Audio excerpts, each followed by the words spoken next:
Good afternoon, San Antonio. Dr. Doug here with you on the midday show. Time for our Friday lunch and learn. Once again, it's becoming more of a habit than not. But I don't have a guest today. Next week will be full of guests, but I don't have a guest today. So you're stuck with me again on our lunch and learn and with the Dr. Doug lunch and learn show. So, hey, welcome everybody. Appreciate you showing up out here and joining me today. So today I had a lot of things I was going to talk about. Last week, I think earlier this week, I talked about driving and the whole discourse about driving, and the whole mental attitude and the whole cognitive things that go around driving. So today we're going to do something different. Today we're going to talk about the whole mental attitude, and we're going to talk about cognitive ability and ability to get along with everyone. And I'm kind of talking around in circles, so let me get right to the point. Yesterday we had a community forum at 329 Aransas. That's Nikki's place, Radio The One. And hey, Nikki, hopefully out there. And so anyway, the thing was, it was kind of a way for citizens and people, interested parties, to come out and to discuss the things that are going on in District 2. As you all know, District 2 is a historically underserved district. We're always lagging behind in resources. We're always lagging behind in infrastructure. We're lagging behind in education. We're lagging behind in a lot of things. And we're lagging behind in those things for many different reasons. Some of them have to do with the tax base. Some of them have to do with businesses, which are part of the tax base. Some have to do with apathy of some of the residents in the district. But all of those things aside, we can all talk about why it exists, but let's try and do something about it for a change. And so that was the purpose of the meeting. And as those of you who follow San Antonio news and politics, you know that the new District 2 chair person is under a bit of scrutiny. Some of it from inside her group, and some of it from the Secretary of State, and so they're and some of them are pretty serious, and so I don't know if they're true or not. I know they've been brought up during the election process, and during the campaign, and they were, I guess there were no foundation to prevent her from running. And so that was fine. And she won the race, fair and square and everything. And that's great as well. But after she won, then these allegations came up again. I'm not going to enumerate them because until I know what's factual and what's not, I don't believe in just throwing things out there. But there are allegations and they are serious. So the purpose of, as those of you that kind of follow us, the black media here in San Antonio had a press conference a little over a week ago to discuss the dilemma. And the dilemma is, if these allegations are true and if they lead to a vacating or a resignation or a removal, if the seat is vacated through whatever reason, most of the practices revolve around either having a special election, which is really, really expensive, and so that's just not going to happen, or the mayor and the remainder of the city council can simply appoint a person. And so when it comes to appointing a person, you guys know, I know Ron, Mayor Nuremberg. He's a great guy, a friend of mine. So I would not say anything disparaging against him or any of the other members of City Council. So I don't want it to be taken that way. But sometimes, in the heat of the battle, decisions are made to benefit the people who are in the battle, and not necessarily to benefit the constituents, the people who are standing around on the outside. And so what we had, the purpose of our meeting was to get together to discuss what could be done so that the people of District 2 would be best served. And one of the things that we found is there's a rule that if things are done within a certain time frame and enough people provide valid signatures, that the person who got almost as many votes as the sitting council person, the person who runner up, could replace the sitting council, which could be placed in there.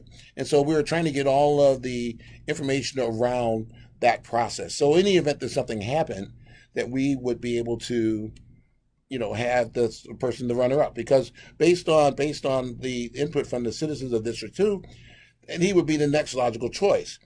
If the choice is left up to city council and the mayor, he might not be the logical choice. There might be someone else who doesn't have the full interest of the constituents in mind. So that was the purpose of our press conference. And so we had a press conference, and it wasn't well received, I guess, by people in the district office because there were some disparaging remarks that were made on social media that targeted the people at the press conference as small-minded black people, and that was a quote that came from the councilwoman's staff. So that's a quote. I saw it with my own eyes, and it was posted on social media, and I was pretty taken back by that. But nonetheless, I wasn't going to report it. I was going to let it go because I knew we had the community forum coming up. Community forum happened last night, and quite frankly, I was very disappointed in the community forum because the staff people that represent the councilwoman, I mean, she had prior engagement, so she couldn't make it. I'm sure if she could have, she would have, but she couldn't, and that was fine. She sent representatives, three of them to be exact, and two of them spoke.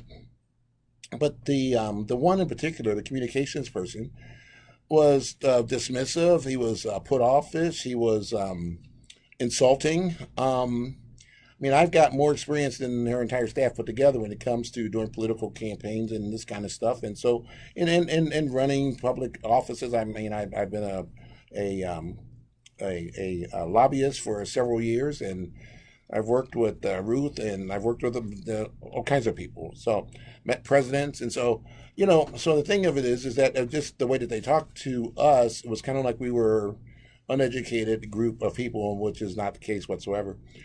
And some of the things that he said were just kind of misrepresentative of the facts. And he just looked at it like we didn't know what we were doing or what we were talking about, and that we were totally out of place. And that by far he was much better than we are, which is not the case. And so I'm here to talk about the missed opportunity. And the missed opportunity was, there was an opportunity there to build some bridges of understanding, to address the issues, the allegations, and to put them behind them. And so let us understand where the councilwoman is coming from, how we can help her in her agenda move forward so the representatives and constituents in District 2 would be best served. And that did not happen. There was never a chance for that to happen. And I'm going to tell you why in a couple of seconds here, but I'll just tell you that it wasn't well done. And so that's part one. I'm going to take about a 2-minute break, and I'll come back, and then we'll get to the meat of the agenda today.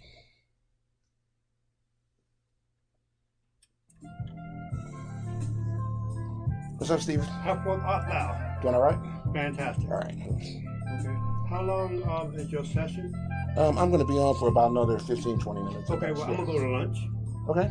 And that When you going to lunch? Huh? When you going to lunch? Wherever I can find a sandwich. I don't care. Well, Val said she'll be here in a few minutes. Okay. Should I wait for her, or No, go ahead. is she in and out? Or? No, just go ahead. Okay. Yeah, I'll be back about 10 minutes at the most. Okay. Hello? Hello?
That's Devotion by Mark Johnson. Dr. Doug here with you on the Midday Show. And we're sitting here and we're talking about the community forum last night and the missed opportunity to build some bridges and to actually build a coalition to help better the district. And so that didn't happen. And I want to talk about number one, the first thing that didn't happen. I think the representatives lacked an entire any understanding on what the issues were or what they were supposed to come there to address. When I talk about understanding, this to be specific, I'm talking about being aware of other people's feelings or being tolerant and being forgiving, being open minded so that you can understand what the issues are. That didn't happen. First of all, I've never saw a person who get invited to a meeting come and take over the meeting. That's the first thing he did. He took over the meeting, said, I know what the issues are, and he unrolled a sheet of paper, and he just started reading down this litany of demographic material having to do with allocations of dollars and et cetera, et cetera, et cetera, none of which did any of us dispute, or none of us were there to see or listen to any of that.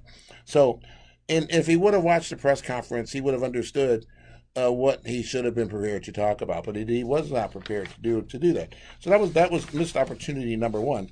Number two, just the whole thing about empathy. There was no empathy there whatsoever. Obviously, we're concerned people, but he came with a me against them or us against them attitude. And one of the things that we have to do as a people, as black people, not just in San Antonio, but if those of you listening to me outside of San Antonio, I'm sure you have similar things going on in your community as well. What we have to do is we have to come together and start working together and start having some empathy, understanding where other people are coming from. And just because their position might be different, it doesn't mean that they don't care. It just means that their positions are different.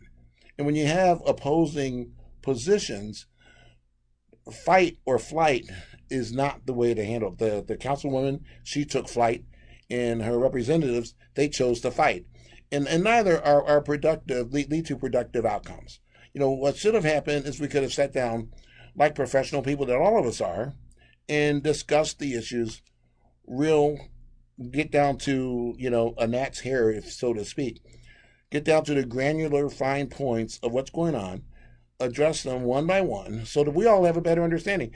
If that would have happened, then we could have been more supportive in supporting her toward the rest of the city and to the rest of the council and to other naysayers who might want to discredit her, because it was never once did anyone in the black media make any disparaging remarks about the council person or her staff, but yet they chose to do that toward us.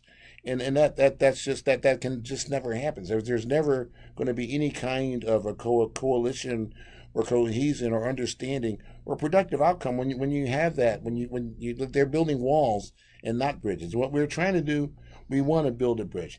And so, one of the things that causes some people to react defensively is they resent curiosity. And, when you hear the allegations that were going on, and if you understand them, I don't understand them. I don't pretend to understand them. And once again, I don't even know if they're true or not. I'm just saying that there are allegations. I saw them on TV. I was frankly disgusted by them.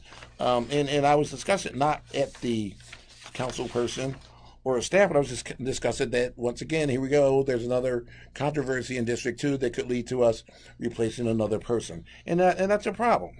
So curiosity doesn't mean that we hate you. Curiosity doesn't mean that we were for your opponent. Curiosity just means that we want to know what's going on.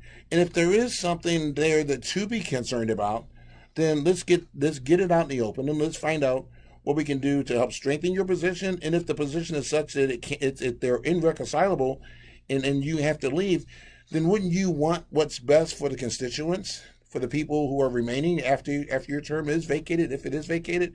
Wouldn't you want that? If you care about the district, you say you care about the district, wouldn't you want that?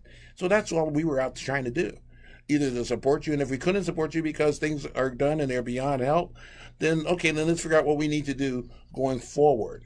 That's called a plan. That's not an adversarial position. It's called a plan. It's called planning for worst case scenario. They call them war games some places, and that's what you have to do, because in the past, the district has always neglected to plan. The leaders in the district have always neglected to plan and left the fate of the constituents in the hands of whomever. It's like a windsock. Well, depending on who's in charge, it depends on what you're going to get. It depends on what kind of services you're going to get, and that's a problem. That's a problem. So my suggestion for the people who work with and for the city council person for District 2, right now, what we still want to do, we want to build bridges. We're not trying to be adversarial or anything else, but going forward, there's a lot of work to be done. And one of the things we have to do, we have to first of all understand each other's position, understand where each other are coming from. We're not out to hurt anybody. We're out to help people in the district. And so what that means understanding people's feelings, even if you don't experience them yourself, even though you don't agree with them. Understand those feelings, understand where people are coming from, and understand that, okay, well, hey, let me put aside those barriers that I had, or those defensive tendencies that I have, or that I may be subjected to, and let's drop it all, and let's see what we can do to come up with the best possible solution here. And the best possible solution, obviously, is for the councilwoman to stay in her term, and by all means, if she does a great job, she can be there for 4 2-year terms. She'll be there for 8 years, and that would be superb. There'd be nothing. That'd be the best possible outcome, and obviously it'd be better for everybody. And then we can get down to other things that are more important. But if that's not, then we also need to have a plan. So you got to think about how life is nowadays, especially in this divided world that's been created by our president and chief bully. I won't say his name either on public media because I'll probably get called in for something, but I digress. Today, we all live in bubbles. Most of them are surrounded by people who look like us, vote like us, earn like us, spend like us, have education like us, worship like us, and it results in an empathy deficit.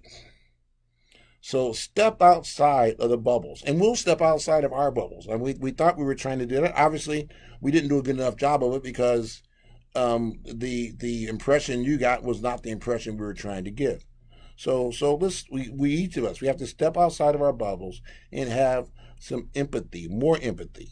We have to, the one thing you have to do when you're surrounding yourself with homogenous people, with everybody who looks like you, thinks like you, sounds like you, repeats everything that you say, you build up natural biases. And so if we're going to make this work and we're going to succeed for the people in District 2, we have to drop those biases. We have to learn how to work together, and hopefully we can do that going forward.